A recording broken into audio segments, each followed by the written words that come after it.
ഞാൻ തേങ്ങ ചിരണ്ടാറില്ല. തേങ്ങ ഇങ്ങനെ കൊത്തി കൊത്തി എടുക്കുകയുള്ളൂ. എന്നിട്ട് എന്താ ചെറിയ പീസസ് ആക്കി ഞാൻ എടുക്കും. എന്നിട്ട് മിക്സിക്കകത്തിട്ട് അടിച്ചെടുക്കും. ചിരണ്ടാൻ്റെ താഴെ ഇരുന്ന് ചിരണ്ടണ്ട പറ്റൂല അത്. പിന്നെ ഇവിടുത്തെ ഈ സ്ലാബിൻ്റെ പുറത്ത് നമ്മൾ നിന്ന് ചിരണ്ടുന്ന സാധനം പിടിപ്പിക്കാനും പറ്റൂല. അപ്പോൾ അതുകൊണ്ട് എടുത്ത് ഇങ്ങനെ ചെയ്യുന്ന കേട്ടോ.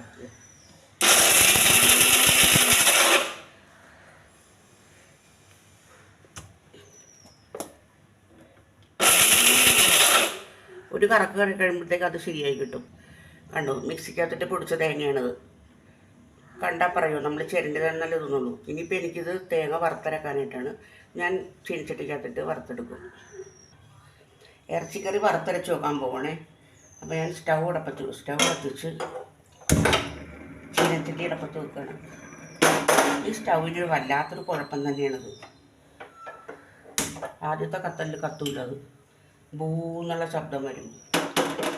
അപ്പം ഞാൻ ചീനച്ചട്ടി അടപ്പത്ത് വെച്ച് ഇതിനകത്തേക്ക് വെളിച്ചെണ്ണ ഒഴിച്ച് തേങ്ങ ഇട്ട് ഉള്ളി, ഒരു ചെറിയ കഷ്ണം ഇഞ്ചി ചതച്ചിട്ടിട്ടുണ്ട് ഇറച്ചിക്കകത്ത്, പിന്നെ ഒരു കഷ്ണം വെളുത്തുള്ളി, കറിവേപ്പില, ഇത്ര സാധനങ്ങളിട്ട് ഞാനിപ്പോൾ ഇത് ഒരുവിധം ചുമക്ക വറുത്തെടുക്കും. അത് കഴിഞ്ഞിട്ട് പിന്നെ പൊടികളൊക്കെ ഇടുള്ളൂ. തേങ്ങ നല്ല ചുമക്ക വറുത്ത് കഴിഞ്ഞിട്ടുണ്ട്. ഇതിനകത്തേക്ക് മല്ലിപ്പൊടി, മുളക് പൊടി, മഞ്ഞൾപ്പൊടി, കുരുമുളക് പൊടി, ഗരം മസാല, പെരിഞ്ജീരകത്തിൻ്റെ പൊടിയില്ല, അതാണ് പെരിഞ്ജീരകം അങ്ങനെ തന്നെ ഇട്ടത്. അപ്പോൾ ഇത്രയും സാധനം ഇട്ടിട്ട് കരിഞ്ഞു പോകാതെ തീ ഓഫ് ചെയ്യാം. കരിഞ്ഞു പോകാതെ ഇത് വറുത്തെടുക്കുക. എന്നിട്ടൊരു പാത്രത്തിനകത്തേക്ക് മാറ്റണം. അപ്പോഴേ പെട്ടെന്ന് ആറി കിട്ടുള്ളൂ. ഇത് നമുക്ക് മിക്സിക്കകത്തിട്ട് അരച്ച് കറിക്കകത്തേക്ക് ചേർക്കാം.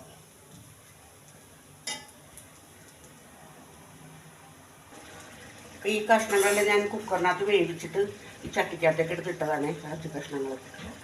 എനിക്ക് അരപ്പൊക്കെ കൂട്ടാൻ എളുപ്പത്തിൽ ഒഴിച്ച് ഞാൻ ഇങ്ങനെ ചെയ്തത്. ഇപ്പം തേങ്ങ വറുത്തരച്ച് ഇതിനകത്ത് ഒഴിച്ച് കൊടുക്കണം. ഈ കളറ് ഇങ്ങനെ ഇരിക്കും. കുറച്ച് വറ്റി കഴിയുമ്പോഴത്തേക്കും കറുത്ത കളറാവും കേട്ടോ. ഇപ്പം നോക്കിയാട്ടെ. ഉപ്പിത് മതി. ഇപ്പോഴത്തേക്ക് ഇത് മതി. ഇനി കുറച്ച് വറ്റി കഴിയുമ്പോൾ എങ്ങനെ ഇരിക്കുമോ. പെരിഞ്ജീരകം വറുത്ത് പിടിക്കാൻ പോകണിനി. തണുപ്പായ കാരണം കട്ട കെട്ടിട്ട് കഴിഞ്ഞിട്ട് മഞ്ഞതാണ്.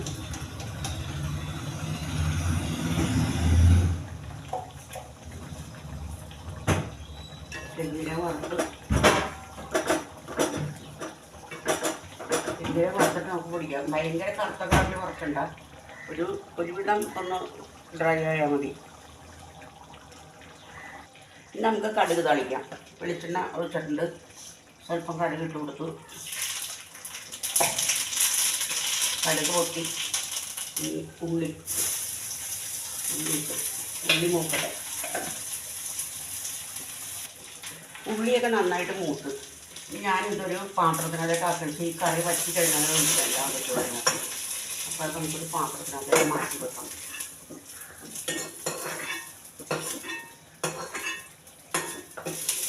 കണ്ടോ, ഈ എളുപ്പത്തേക്ക് ഞാൻ എന്ത് ചെയ്യാൻ പോകുന്ന ജീരകം. നേരത്തെ നമ്മൾ പെരുംജീരകം ഇല്ലേ വറുത്ത് കൊടുക്കുക. ഇനി നല്ല ജീരകം വറുത്ത് കൊടുക്കണം. അതിലൊരു ചോറ് വെക്കാൻ പറ്റുള്ളൂ. അതവിടെ ഇരിക്കട്ടെ. പിന്നെ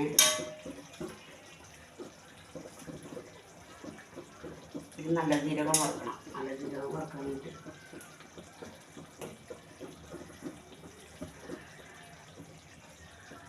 പപ്പടം വറുക്കട്ടോ. ഒരു 4 പപ്പടം വറുക്കുള്ളൂ, അത് മതി. തണുപ്പിൽ ഇത് തണുത്ത് പോയാൽ പിന്നെ പപ്പടം അങ്ങനെ വാങ്ങിച്ചിട്ട് വെച്ചിട്ട് 2 ദിവസമായി. ഇതൊക്കെ പൊങ്ങുന്നില്ല.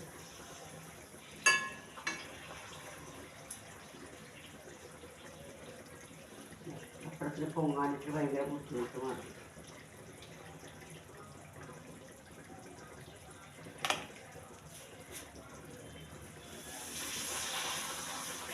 പപ്പടം പൊങ്ങി നന്നായിട്ട്.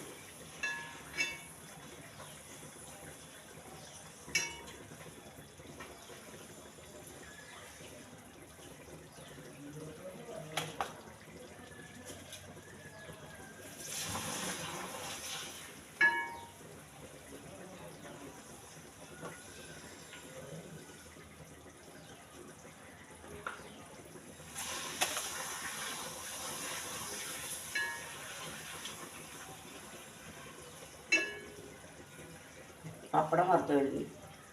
ഇനി ഇറച്ചിയുടെ ടേസ്റ്റ് കണ്ട, ഇറച്ചി പറ്റിയിട്ടില്ല ശരിക്കും. നിറയെ നെയ്യാണ് ഇതിനകത്ത്, അതാണ് ഇങ്ങനെ ഇരിക്കുന്നത്. ചോറ് ഞാൻ പറഞ്ഞിട്ടില്ല, ഞാൻ 2 ദിവസത്തേക്ക് ഒരുമിച്ചാണ് ചോറ് വെക്കുന്നത്. കുറച്ചെടുത്ത് ഓട്ടപാത്രത്തിനകത്ത് വെച്ച് ചൂടാക്കി എടുക്കും. അപ്പോൾ ചോറിൻ്റെ ഫ്രഷ്നെസ് നഷ്ടപ്പെടില്ല. നമ്മൾ വെള്ളത്തിലിടുന്നില്ലല്ലോ ഇത്. ഫ്രിഡ്ജിനകത്ത് വെക്കുക. നേരെ പിറ്റേ ദിവസം എടുത്തിട്ട് അപ്പച്ചെമ്പിൽ വെള്ളം വെച്ചിട്ട് ആവി കയറുമ്പോൾ ഒരു ഓട്ടപാത്രത്തിനകത്തേക്ക് കുറച്ച് നമുക്ക് ആവശ്യമുള്ള ചോറെടുത്ത് ചൂടാക്കി എടുക്കുക. ചൂടാക്കാൻ മീൻസ് നല്ലോണം വെള്ളം നന്നായിട്ട് വെട്ടിത്തെടുത്ത് അതിനകത്ത് ആവി വരും. അത്ര സമയം വരെ നമ്മൾ വെക്കണം. ഇത് അധികം വേണ്ട, ഒരു 5 മിനിറ്റ് കൊണ്ട് ശരിയായി കിട്ടും. അപ്പോൾ ഗ്യാസും അത്രയും കുറവ് മതി, നമുക്ക് ജോലിയും കുറഞ്ഞിരിക്കും.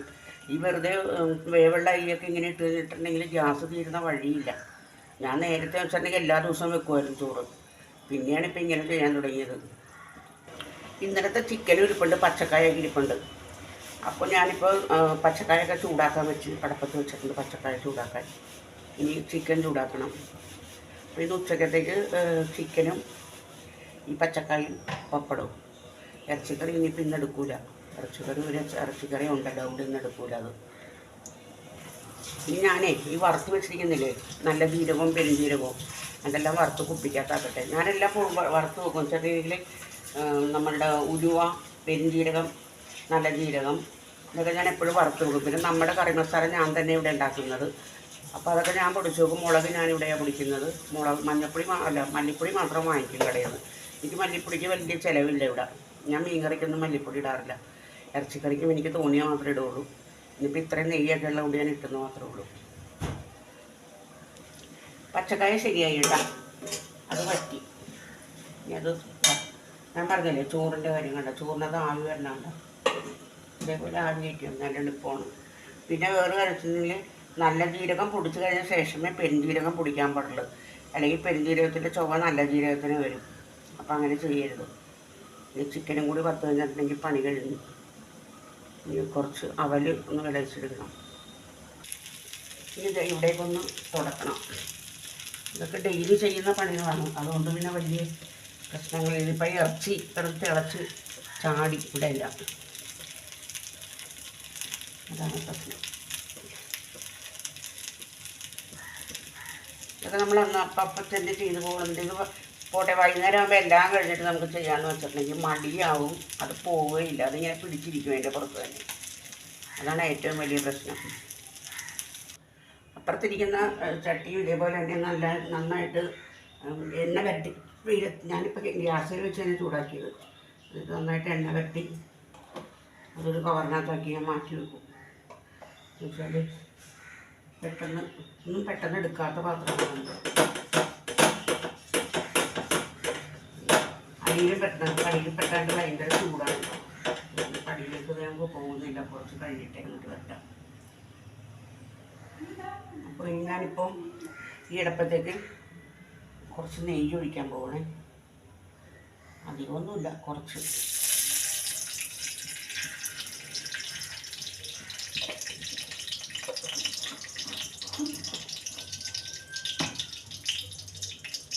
ഞാനിപ്പോൾ ഈ അടപ്പത്തേക്ക് കുറച്ച് നെയ്യ് ഒഴിച്ച് ഇനി കുറച്ച് ബദാം ഉണ്ട്, അതൊന്ന് വറുത്തെടുക്കാം.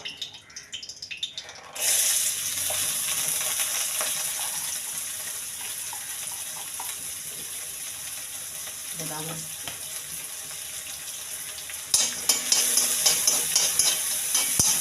വറുത്ത് നന്നായിട്ടൊന്ന് മൊരിയട്ടെ. ആ കൂടെ നമുക്ക് കുറച്ച് കശുവണ്ടിയും ഉണക്കമുന്തിരിങ്ങ ഇട്ട് കൊടുക്കാം. കിസ്മിസ് ഇട്ട് കുറച്ച് തേങ്ങ.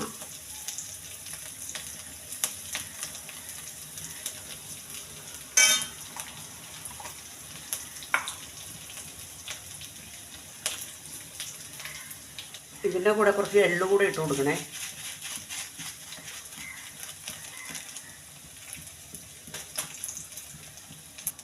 ഒരു പിഞ്ചുപ്പ്, പിന്നെ ഏലക്കാപ്പൊടി, ജീരകപ്പൊടി, അത് രണ്ടും ഇട്ട് നമുക്ക് ശർക്കര ഇട്ട് കൊടുക്കാം.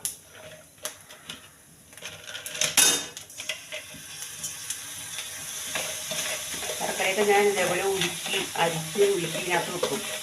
അപ്പോൾ നമുക്ക് സൗകര്യമുള്ളപ്പോഴത്തേക്ക് നമുക്ക് എന്തെങ്കിലും ചെയ്യണം തോന്നുമ്പോഴത്തേക്ക് എടുത്ത് ചെയ്യാമല്ലോ. ഇപ്പം തീർന്നു, ഇനിയിപ്പോൾ വേറെ കൊടുക്കണം. ശർക്കര ഇരിപ്പുണ്ട്. ഉരുകി വരട്ടെ. കുറച്ചുകൂടി നെയ്യ് ഒഴിക്കണം ഇതിനകത്തേക്ക്. അപ്പോൾ കൈകൊള്ളുന്നു.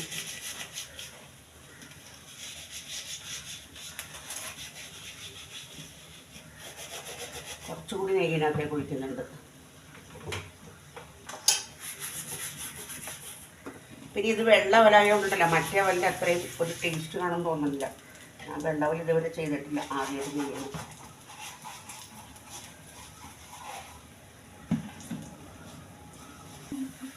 അപ്പം ഇതിൻ്റെ പണി കഴിഞ്ഞത് ഞാൻ ഗ്യാസ് ഓഫ് ചെയ്ത് കണ്ടോ.